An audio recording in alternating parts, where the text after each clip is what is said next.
Você vai ouvir agora uma mensagem nos encontros de paz e vida com o pastor Juahiri Palharim.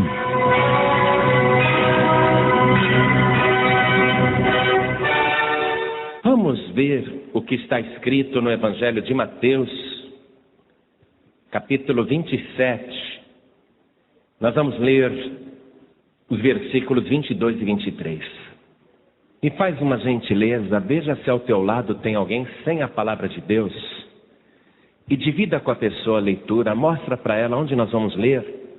E se essa pessoa não tem o Evangelho, no final da reunião, faça amizade com ela e explica como que ela procura, como que ela acha. Porque a gente, quando é novato, não sabe nem achar os capítulos.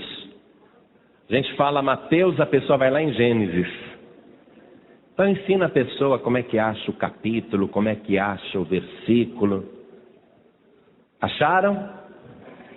Está escrito o seguinte: disse-lhes Pilatos: que farei então de Jesus, chamado Cristo?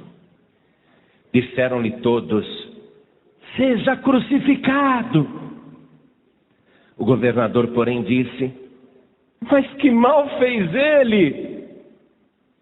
E eles mais clamavam, dizendo: seja crucificado. Amém? Você acredita que isso aconteceu? Eu vou ler de novo. Disse-lhes Pilatos, ele está conversando com a multidão. Agora é o julgamento popular de Jesus, o último julgamento. Pilatos quer saber: que farei então de Jesus, chamado Cristo? Disseram-lhe todos, olha só, todos: seja crucificado. O governador, porém, disse: mas que mal fez ele? Porque é lógico, para eu crucificar uma pessoa, eu não posso crucificar um inocente. Tem que ser um malfeitor. Eu quero uma acusação, eu quero um motivo para crucificá-lo. Que mal fez ele? Porque somente um malfeitor pode ser crucificado. Que mal fez ele? E eles mais clamavam, dizendo: seja crucificado. Agora eu leio, cada pessoa que está comigo aqui na sede da Paz e Vida do Rio de Janeiro repete em seguida. Vamos lá. Disse-lhes Pilatos: que farei então de Jesus, chamado Cristo? Disseram-lhe todos: seja crucificado. O governador, porém, disse: mas que mal fez ele? E eles mais clamavam, dizendo: seja crucificado. Horrível, não? Que horrível. Que página negra da história da humanidade, do direito romano, inclusive. Porque eu não sei se você sabe, o direito romano, até hoje, é a base do direito mundial. O direito romano dava oportunidade de defesa ao acusado. Cabia recurso. Ninguém era morto assim, de qualquer maneira. O direito romano continua valendo até hoje como pilar da civilização. Isso foi uma barbaridade, uma calamidade, uma transgressão do direito, uma afronta ao direito. Você crê, como Pilatos, que Jesus realmente era inocente? Ou você embarca na onda desse pessoal que diz que ele era um pecador, que beijava a Maria Madalena na boca, que teve filhos com ela? Você crê que Jesus era inocente, nunca fez mal para ninguém, não teve nenhum pecado? Ou você acha que Jesus, na verdade, era um enganador, como seus inimigos diziam? O próprio Sinédrio, a mais alta corte religiosa de Israel, foi para Pilatos e mesmo Jesus estando morto disse: aquele embusteiro, enquanto estava vivo, disse que iria ressuscitar no terceiro dia. Você acredita que Jesus realmente é inocente? Não fez nenhum mal? Ou você acredita que ele era um pecador e merecia o castigo? Quem acredita que Jesus era inocente? Levante a mão.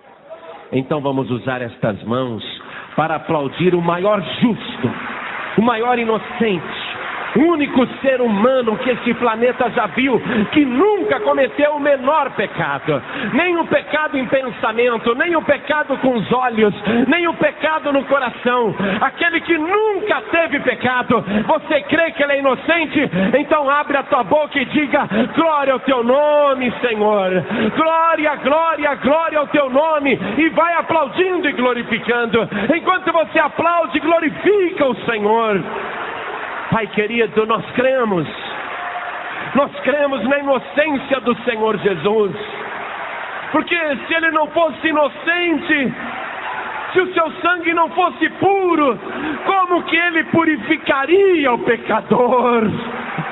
Ah, meu Pai, nós cremos na sua pureza, e é por isso que nós o glorificamos agora, é por isso que nós aplaudimos e exaltamos o seu nome, porque em cima no céu, embaixo na terra, não há outro nome igual ao nome do teu Filho Jesus.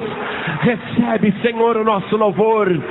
Vem agora, Pai, e coloca a tua palavra na boca do pregador. Envia a mensagem, fala com cada vida aqui presente, e que a tua palavra vá e produza o resultado para o qual está sendo mandada. Em nome do Senhor Jesus. Diga amém, Jesus. Podem se assentar. Essa foi a barbárie. Uma pessoa julgada com extrema velocidade, passando por vários tribunais, primeiro na casa de Anás, depois na casa de Caifás, depois com Pilatos, depois com Herodes, de volta para Pilatos, tribunal popular, sendo julgado rapidamente, numa pressa, numa afobação, para que ele fosse executado naquele mesmo dia. O direito foi torcido, testemunhas falsas se apresentaram, mas nem assim havia motivo para matá-lo. Todo mundo testificou a respeito da inocência de Jesus. Começando pelo traidor, Judas Iscariotes, quando viu que ele foi condenado, trouxe as 30 moedas de volta. Eu pequei traindo sangue inocente. Reconheceu que havia feito uma grande bobagem, que aquelas moedas do templo, os ciclos do santuário, por mais preciosos que pudessem ser naquele momento, não poderiam jamais aquietar a consciência de um homem que havia traído o melhor amigo, uma pessoa que ele sabia que não tinha feito nenhum mal. Foi horrível. Todos testificaram da sua inocência. A esposa de Pilatos, que eu não sei se ela andou seguindo Jesus de longe, eu não sei se ela vai conhecer Jesus só naquele momento. O fato é que naquela mesma madrugada em que Jesus ficou orando no Getsemane, chorando e suando gotas de sangue, naquela mesma noite, naquela mesma madrugada, a mulher de Pilatos teve um pesadelo onde ela sofria muito por causa de Jesus. Ela até aconselha o marido: não entra nessa disputa com esse justo. Se livra disso. Foi aí que Pilatos, ao saber que Jesus era galileu, disse: então não é comigo não. Se ele é galileu, então ele é da jurisdição de Herodes. E mandou Jesus para Herodes. feliz da vida. Pronto, agora o problema não é mais meu. Não tenho nada a ver com isso. Ele queria se livrar de Jesus. E isso é simbólico porque as pessoas ficam incomodadas com a missão de Jesus, com a vida de Jesus. As pessoas querem se livrar dessa questão. Não querem pensar nesse problema. Só que é impossível alguém se livrar dessa questão, porque ela sempre volta. Herodes mandou Jesus de volta para Pilatos, dizendo: eu não vejo nenhum mal nele. O problema sempre volta. Essa questão tem que ser respondida. Não dá para o ser humano fazer de conta que Jesus não existiu e que isso não é comigo, e não me importa o que aconteceu com ele, eu não tenho nada com isso não me afeta. É impossível. É impossível ficar indiferente. O problema voltou para Pilatos. E os religiosos, que queriam se livrar do problema, que queriam eliminar Jesus, acabar com a sua memória na face da terra, eles também não se livraram do problema. Conseguiram matar Jesus. Conseguiram temporariamente ignorar Jesus. Conseguiram temporariamente fingir que Jesus não era nada nem ninguém, um embusteiro, um enganador, mas o problema voltou.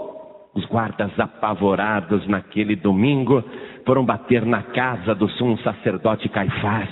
Vieram trazer o problema de volta. Disseram apavorados: sabe Caifás, sumo sacerdote, aquele que nós crucificamos? Pois é, ele saiu da sepultura depois de um terremoto. Ele está vivo, Caifás.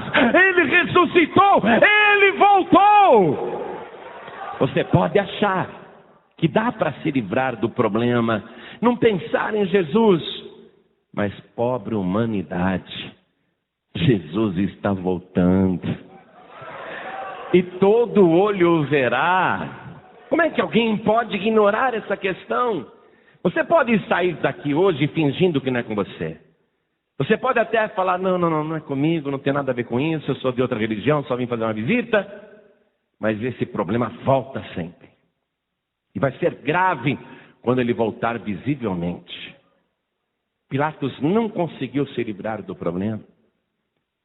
Todo mundo foi confrontado com aquela questão. E a questão principal é essa: o que eu vou fazer com Jesus, chamado Cristo? Porque não tem outro Jesus chamado Cristo. Ele é o único Jesus chamado Cristo. O que eu vou fazer com Jesus chamado Cristo? Eu vou ter que fazer alguma coisa. Você vai ter que fazer alguma coisa. Não dá para fingir que não aconteceu, que não existe, que é coisa do passado, que é história. Como que pode ser uma coisa do passado se brevemente ele vai voltar nas nuvens dos céus? Não dá. Você tem que pensar nessa questão: o que eu vou fazer de Jesus chamado Cristo? Porque Jesus chamado Cristo só tem um. O problema volta. Pilatos não sabia o que fazer. E o que mais constrange a pessoa que é obrigada a pensar nessa questão é justamente porque, sendo ele quem foi, tão bom, tão justo, tão verdadeiro, tão honesto, tão sincero, aquela pessoa que só aliviou a carga dos outros, que só fez o bem, que só ajudou o próximo, que só enxugou as lágrimas dos demais, que só se preocupou com os outros e em nenhum momento com ele mesmo. Como que alguém com uma personalidade desta pode ser crucificado? Esse é o ponto. Por quê? Pilatos não entendia. Eu preciso de um motivo para matá-lo. Digam-me, que mal fez ele? Que mal fez? Porque não cabe na cabeça de ninguém um homem com as qualidades de Jesus ser morto na cruz. E por que ele morreu na cruz? Aí vem aqueles dizendo: foi incompreendido, foi traído, coitadinho, foi vítima. Se ele voltar hoje, fazem a mesma coisa com ele. Assim como Pilatos não sabia nada a respeito de Jesus, o homem natural não sabe por quê que alguém tão puro e inocente pode ser morto como um malfeitor. A série de pessoas que vai testemunhar essa inocência de Jesus aumenta o problema para cada pessoa aqui na terra. Porque cada pessoa que vai entrar em contato com Jesus, seja naquela época ou agora, a pessoa vai contemplar realmente um homem justo, santo, perfeito, como nunca houve ninguém na face da terra, pagando dessa maneira. Pilatos não compreende. O homem natural não compreende. Agora, para compreender por que Jesus, sendo puro e inocente, vai morrer desta maneira tão vergonhosa, tão terrível, tão cruel, com requintes de perversidade, uma morte injusta, para compreender isso, por que ele morreu, você tem que perguntar para as pessoas que acabaram sendo beneficiadas por tal morte. Não Judas Iscariotes, porque terminou mal. Não Anás e Caifás, nem tampouco Pilatos, que não soube o que fazer com Jesus, por isso que vai terminar os seus dias exilado e na miséria. Você precisa entender com as pessoas que foram beneficiadas por tal sacrifício. Entender com elas. Começando primeiramente por Barrabás. Se você olhar um pouco para a vida de Barrabás, você vai ver que ele foi, de pronto, o primeiro beneficiado por tal injustiça.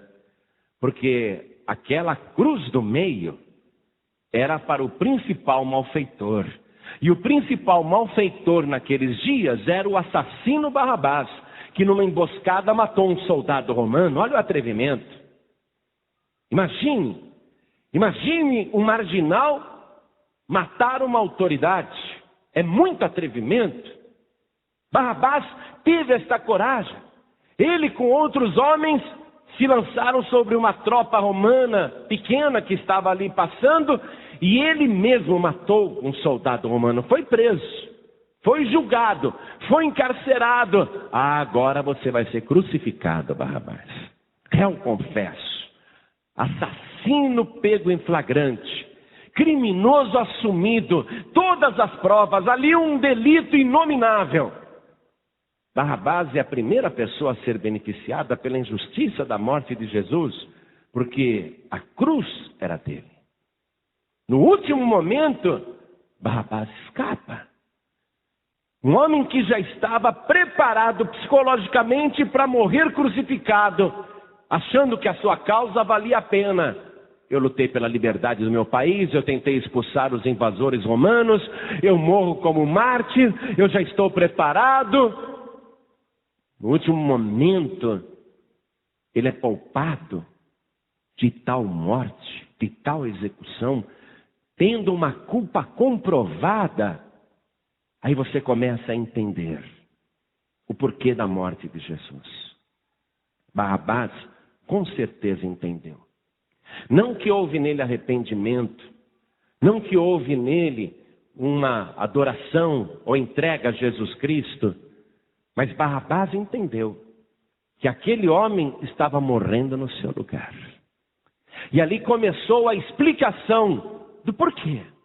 Por que eu vou matar esse homem? Porque se ele é inocente, quem merece morrer é Barrabás. Por que eu vou matar Jesus? Não, mas nós queremos que ele seja crucificado. Mas que mal fez ele? Olha, o Barrabás é um assassino. Vamos acabar com Barrabás. Olha aqui, vamos ler o versículo 17. Portanto, estando eles reunidos, disse-lhes Pilatos: qual quereis que vos solte, Barrabás ou Jesus, chamado Cristo? Não tem explicação, a não ser uma morte substitutiva. A não ser alguém que veio para morrer no lugar do pecador, seja ele quem for. A entrada de Barrabás em cena. Um homem que já estava condenado, não havia mais recurso. A sentença já estava lavrada. Quando entra Jesus Cristo na sua vida, ele é absolvido. Escute isso. Talvez você não seja mau como Barrabás, nem praticou os pecados que ele praticou. Mas diante de Deus, o menor delito que nós cometemos é tão grave quanto o pior crime que uma pessoa comete na justiça dos homens. Diante de Deus, o pecado nos faz réus. E nós somos réus do fogo do inferno. A sentença já está lavrada. Toda alma que pecar, disse Deus, essa morrerá. A sentença já foi lavrada. A sentença de Barrabás já estava lavrada. Mas olha só, ainda que você esteja condenado, condenada, Jesus Cristo hoje está entrando na tua vida, porque Ele morreu no teu lugar. A sentença está pronta. O inferno está aquecido 7 vezes mais. Mas o sangue de Jesus te purifica de todo o pecado. Através da morte de Jesus, eu escapo no último momento. Aí eu começo a entender, Ele não fez nenhum mal, e é por isso que Ele vai morrer no meu lugar. Barrabás explica isso, a vida de Barrabás, o exemplo de Barrabás. Aí depois de terem torturado Jesus, colocam de volta a sua roupa, e debaixo de chibatadas, começam a obrigá-lo a carregar a cruz. O homem está exaurido. É um milagre ele estar vivo, porque o que ele apanhou já era suficiente para matá-lo. Mas Jesus não podia ter morrido a varadas, a chibatadas. Jesus não podia ter morrido na tortura. Não era aquela morte que estava planejada pelo céu. Ele tinha que morrer no lugar do pecador, tinha que morrer na cruz. Aí ele vai carregando a cruz, mas ele está desgastado, está sem forças. Está vivo porque é milagre de Deus. Está vivo porque ele não pode morrer no meio do caminho. Está vivo porque ele tem hora para ser crucificado e tem hora para dar o último suspiro. 9 horas da manhã tem que estar pregado na cruz, 3 horas da tarde tem que dar o último suspiro. Tudo cronometrado. O próprio Deus marcou isso. Está tudo cifrado no Antigo Testamento. Esses eram os horários que lá no templo se sacrificavam o cordeiro. Um cordeiro às 9 horas da manhã, outro cordeiro às 3 horas da tarde, para fazer expiação pela culpa da nação. Então Jesus tinha que cumprir esses horários. Estavam estabelecidos nas Escrituras. Ele tinha que passar por aquilo. Não podia morrer no meio do caminho, mas não tinha forças para carregar a cruz. E a verdade é que ele não devia mesmo carregar essa cruz. Sabe por quê? A cruz não lhe pertencia. A cruz pertencia a todos nós. A cruz pertencia a todos os condenados, a todos os pecadores. Ele não tinha mesmo que carregar aquela cruz. Ele ia morrer no lugar do pecador, mas carregar a cruz não. Ele mesmo disse, quem quiser me seguir, tome a sua cruz e siga-me. A cruz é do pecador. Por isso que naquele momento surge um homem chamado Simeão, da cidade de Cirene, no norte da África. Essa cidade de Cirene hoje é a cidade de Trípoli, na Líbia. Fica no norte da África, a 1.200 quilômetros de Jerusalém. Esse homem era sireneu, tinha pele escura, moreno. Ele estava voltando do campo, homem acostumado a levar arado, a puxar arado, a carregar cargas, a levar peso. Um homem robusto, um homem forte. Um pai de família, trabalhador, pai de Alexandre de Rufo. Ele não era um criminoso feito Barrabás. Ele não era um assassino feito Barrabás. Era um homem trabalhador que no final daquele dia ele tinha se preparado para descansar. Ele queria dedicar aquela sexta-feira para a Páscoa. Agora eu vou me dedicar, vou descansar, eu quero repousar. Eu vou tirar essa sexta-feira de folga. Mas ele ia passando. Os soldados romanos disseram, vem aqui. Vem aqui. Era o final da semana.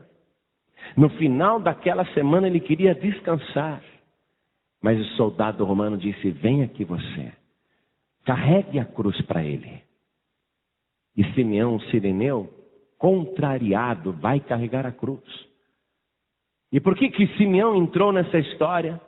Para mostrar que mesmo um homem bom, pai de família, trabalhador, é o dono da cruz.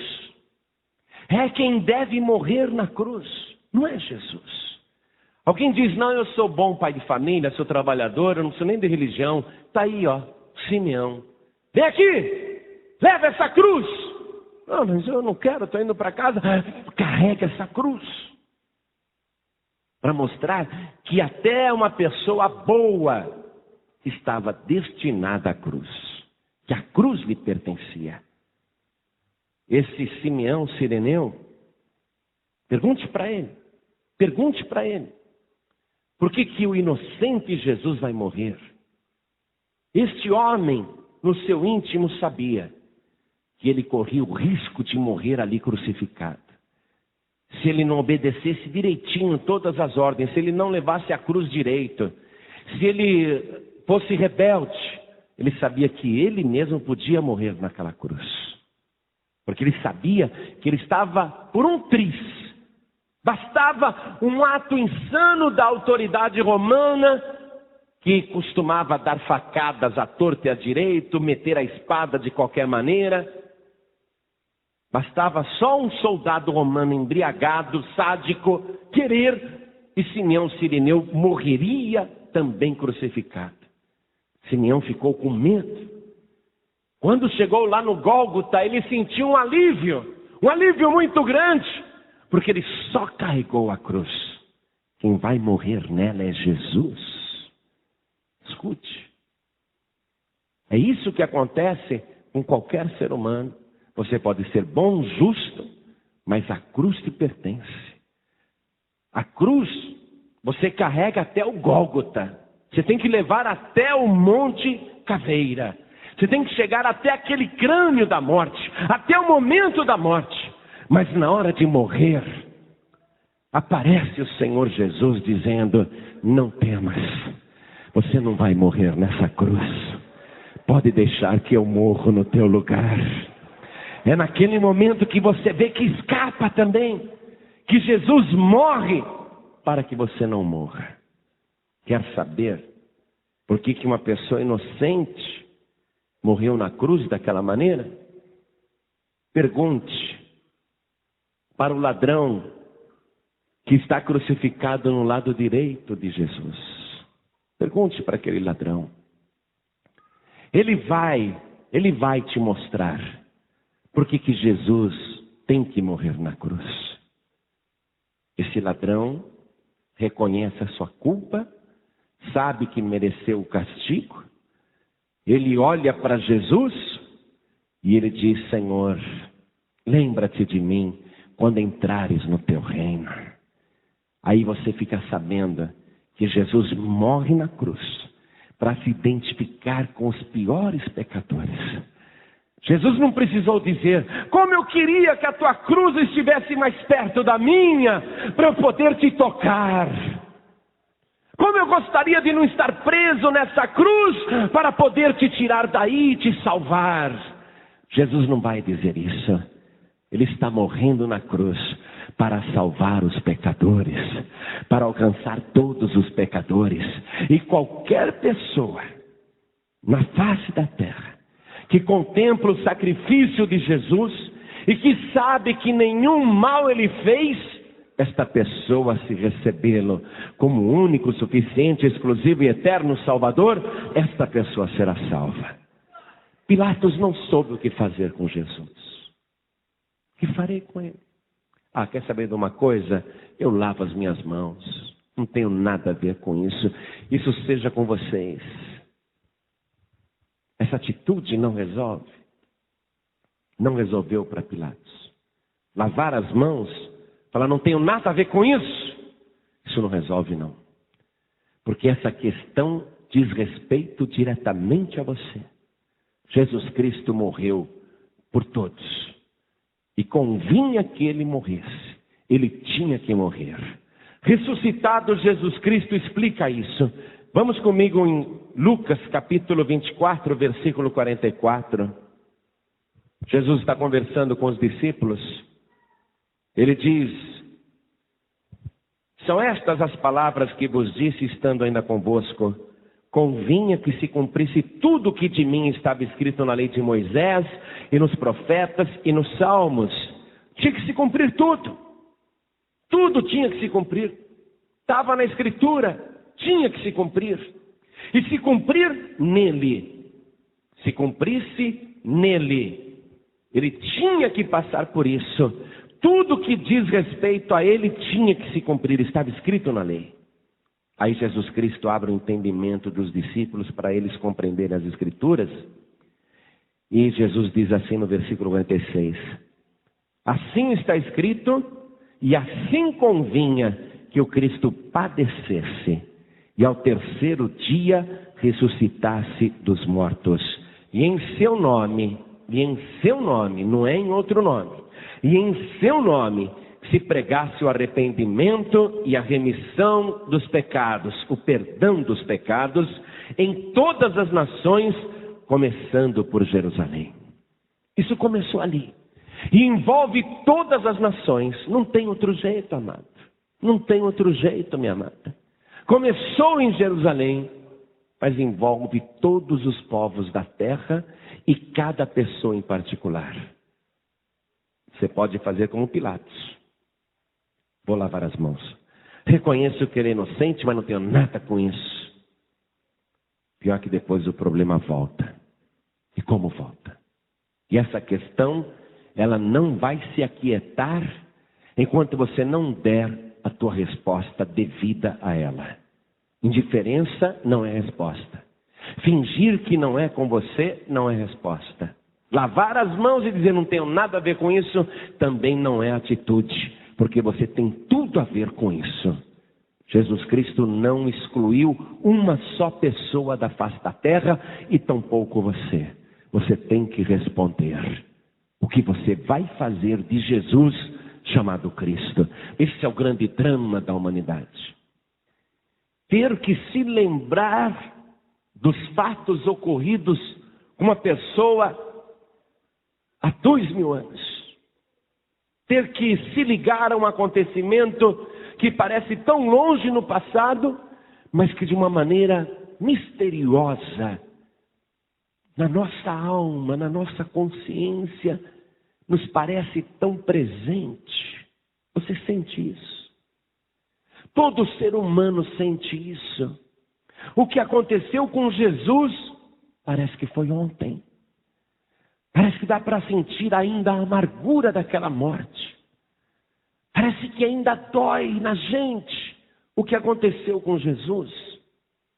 Ainda espanta dentro da nossa alma, dentro da nossa consciência. Nós sabemos que não dá para virar as costas. Não dá para ignorar a questão. Não dá para lavar as mãos. Dentro de nós tem uma cobrança. E aí, o que você vai fazer de Jesus chamado Cristo? E aí você se sente responsável.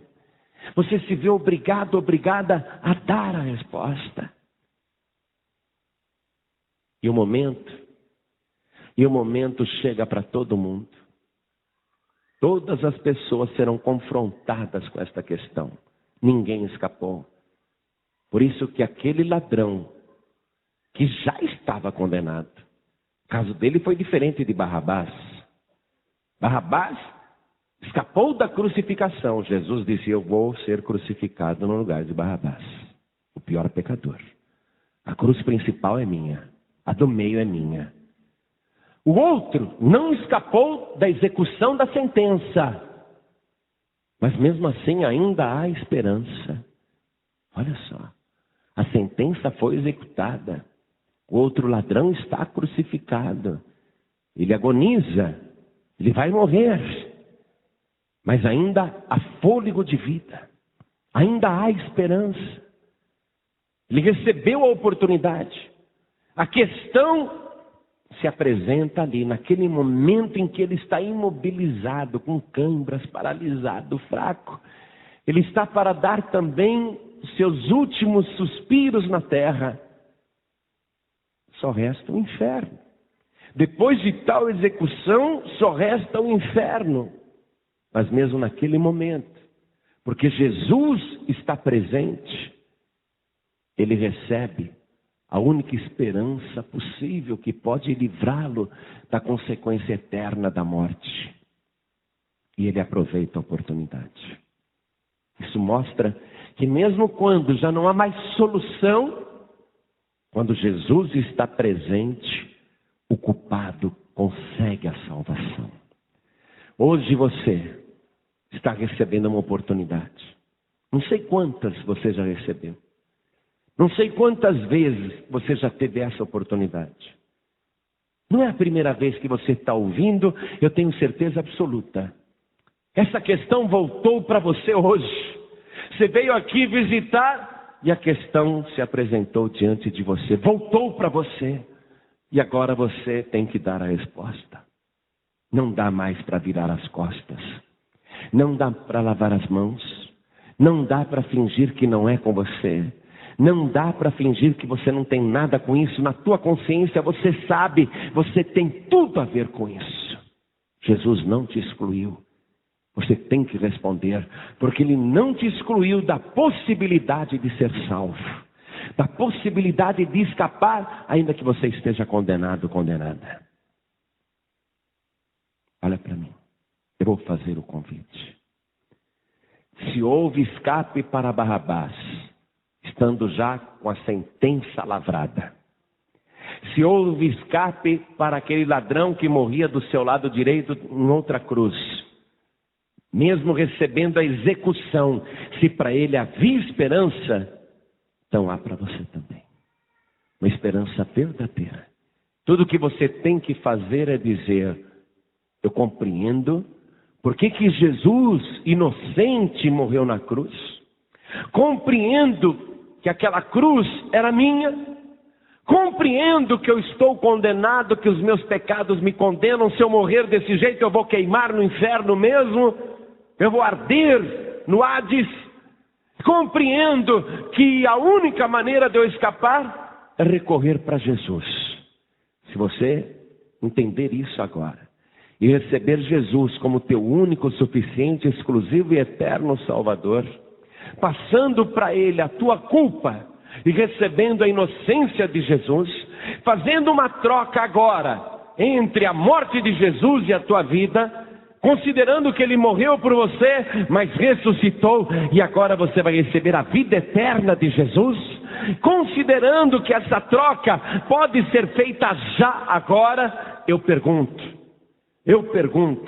quantos aqui, ouvindo a palavra, sabendo que é a verdade, sabendo que essa foi a missão de Jesus, Pilatos não compreendia, mas você compreendeu, e você não quer ignorar a questão, porque ela é fundamental para a tua salvação. Eu pergunto, quantos aqui, olhe para mim, quantos aqui querem receber Jesus como único, suficiente, exclusivo e eterno Salvador? Erga a mão direita assim bem alto, todos que querem, erga a tua mão. Eu quero, é comigo mesmo. Eu sei que é comigo, eu quero. Essa minha mão eu não vou lavar não. Eu vou entregar minha vida para Jesus. Todos que ergueram as mãos, saiam dos seus lugares, venham aqui para frente comigo. Vem para cá. Vamos aplaudir o Senhor Jesus por cada vida que está chegando. Glória a Deus. Glória a Deus. Vai chegando, vamos aplaudir mais o Senhor Jesus. Olha quanta gente que está chegando. Essa é uma questão pessoal, particular. Diz respeito a você. Agora, eu quero chamar aqui na frente alguém que já andou com Jesus. Quero chamar aqui na frente alguém que já comeu com Jesus. Alguém que já o ouviu muitas vezes. E até em um determinado momento da sua vida você obedeceu Jesus. Será que você vai fazer da tua vida o que Judas Iscariotes fez? Você se desviar é trair Jesus. É ficar do lado das trevas. É escolher o outro lado. Será que você vai fazer a escolha de Judas? Será que você vai deixar o único que pode te salvar? Você que está afastado, afastada, vai continuar assim indiferente, dizendo para você mesmo, para você mesma, que você não está desviado não, que você continua acreditando em Deus, continua acreditando em Jesus, só não vai na igreja? Pois é, não toma Santa Ceia, não tem comunhão com o corpo de Cristo, não vive mais no temor, dividida entre dois caminhos. Você acha que dá? Judas uma hora foi lá com os inimigos de Jesus, aí vem e beija Jesus, aí volta cheio de remorso com os inimigos de Jesus. Adianta você voltar para o mundo cheio de remorso? Você vai terminar na ponta de uma corda, como aconteceu com Judas Iscariotes. Em nome de Jesus, você que está afastado, afastada, você não é igual a Judas. Veja, você não serve mais para o mundo. O mundo não pode te dar nada. Judas foi lá, olha, eu pequei traindo sangue inocente. E daí? O que nós temos a ver com isso, Judas? O que nós temos a ver com a tua vida? O problema é seu. Fizeram isso com ele. O mundo não está nem aí com você, não. O mundo, se puder, vai jogar uma pá de terra na tua cabeça. O mundo vai ajudar a te enterrar. Só tem um que pode te tirar da sepultura e te dar vida de verdade. E você já andou com ele. Eu te convido a dar mais um passo e voltar para os braços do Senhor Jesus. Você que está afastado, afastada, vem aqui na frente agora. Vem para cá, saia do teu lugar. Eu sei que o Espírito Santo falou com você. Eu sei que você foi tocado, tocada pelo Espírito de Deus. Vem aqui para frente agora, vem correndo. Vamos aplaudir o Senhor Jesus. Isso, quando você aplaude o Senhor Jesus, você está dizendo para esta pessoa: é isso mesmo, vá em frente, não desista não. Isso, oh glória. Vem para cá, vem para cá, vem para cá. Graças a Deus. Eu quero chamar as pessoas que não saíram da igreja, mas estão como a moeda perdida na casa daquela dona. Ouviu a parábola da dracma perdida? A mulher perdeu uma dracma dentro de casa. Não perdeu na rua nem na calçada. Perdeu dentro de casa. Às vezes a pessoa está dentro da casa do pai e ela está perdida aqui dentro. Perdida dentro da casa do pai. Tem que ser achada. Essa pessoa precisa ser encontrada. Você é uma dádiva preciosa de Deus. Secretamente pode estar perdido, perdida aqui dentro. Perdido, perdida. Se Jesus voltar, você não sobe. Mas hoje o Senhor Jesus te achou. A igreja te encontrou. Quer a alegria da salvação? Quer consertar a tua vida e viver uma vida cristã sem remorsos, com alegria no coração? Então sai do teu lugar e vem aqui para frente. Hoje é tempo de restauração. Hoje você foi encontrado.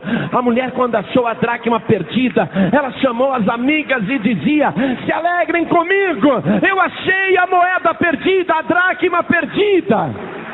Vem para cá, vamos nos alegrar, igreja. Vamos aplaudir o Senhor por cada vida que está sendo achada. Enquanto você está vindo, quero falar com as pessoas que estão ouvindo pela rádio. Tem tanta gente ouvindo pela rádio. Eu louvo a Deus por isso. Eu louvo a Deus porque nesse momento a gente pode entrar na sua casa e falar com você, para entregar a vida para Jesus. Falar com você que está afastado, e convidar você para voltar para o Senhor. Falar com você que está num presídio, numa cadeia, numa penitenciária, e poder dizer para você: entrega a tua vida para Jesus. E quantos desviados estão nas cadeias? Quantos desviados na cadeia? Será que você vai ter arrependimento só dentro da grade? E quando sair daí, vai continuar fazendo as mesmas coisas?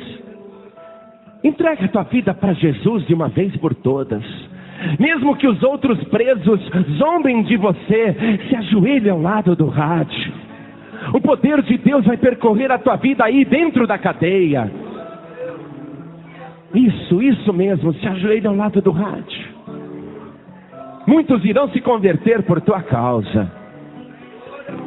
Você que está ouvindo num hospital, talvez você não possa nem sair da cama na situação que você está, mas você pode entregar a vida para Jesus. Talvez você esteja imobilizado ouvindo esta mensagem, mas se você levantar só um dedo, ou levantar o seu olhar, você pode entregar a vida para Jesus. Você que está me ouvindo em trânsito, dirigindo em qualquer rua, estrada, avenida, quer entregar a vida para Jesus, quer voltar para o Senhor, é tão fácil você fazer isso agora, porque o Senhor está em toda parte ao mesmo tempo. Ele falou contigo aí dentro do teu veículo. Entrega a tua vida para Jesus. Coloque a mão direita sobre o teu coração enquanto você dirige. Já nós vamos orar juntos. Vou pedir a cada pessoa que está no trabalho e quer entregar a vida para Jesus ou voltar para Jesus. Vou pedir a cada pessoa que está ouvindo pelo rádio ou pela internet até fora do Brasil. Vou pedir a cada pessoa que está se rendendo ao Senhor que coloque a mão direita sobre o coração. E você que está comigo aqui na igreja, aqui na sede da Paz e Vida do Rio de Janeiro, vou pedir a você que se ajoelhe comigo. Se ajoelhe. Coloca a mão direita sobre o teu coração, como eu estou fazendo. Fecha os teus olhos. Aquela cruz pertencia a Barrabás e a todos os transgressores. A sentença já foi lavrada, por escrito, está na palavra de Deus. A alma que pecar, essa morrerá. Mas o Senhor Jesus disse: não, eu morro no teu lugar, eu vou te substituir. E não só vou morrer no seu lugar, como eu vou te purificar de todos os pecados. Eu vou apagar todas as tuas transgressões. E a partir de hoje, nenhuma condenação haverá sobre a tua vida. Coloque a mão direita sobre o coração. Ore assim comigo. Meu Deus e meu Pai, não tenha vergonha não, diga do fundo do seu coração: meu Deus e meu Pai, eu compreendi, porque uma pessoa tão pura, tão inocente, morreu naquela cruz. Aquela cruz era minha, era de Barrabás, era de Simeão. Aquela cruz era de todos nós, mas o Senhor Jesus a tomou para si. E mesmo aqueles que já estão condenados e executados podem encontrar, antes do último suspiro, a esperança da absolvição. Por isso, meu Senhor, eis-me de joelhos, reconhecendo o sacrifício do teu Filho Jesus. Perdoa, Senhor, os meus pecados. Perdoa as minhas iniquidades. Me purifica agora com este sangue tão puro, com este sangue tão santo. Me purifica agora com este sangue carmesim que foi vertido na minha cruz em meu favor. Pai querido, de joelhos eu me rendo ao Senhor. Muito obrigado por ter executado o Senhor Jesus no meu lugar. Eu o recebo agora pela fé, como meu único, suficiente, exclusivo e eterno Salvador. E desde já tomo posse da vida eterna e do teu reino, em nome do Senhor Jesus. Assim seja feito. Amém, Senhor. Você acabou de ouvir uma mensagem nos Encontros de Paz e Vida, com o pastor João Ribe Palharim. Participe você também dos Encontros de Paz e Vida, às 8 horas da manhã, às 3 horas da tarde e às 7 horas da noite. Comunidade Cristã Paz e Vida, lugar de gente feliz.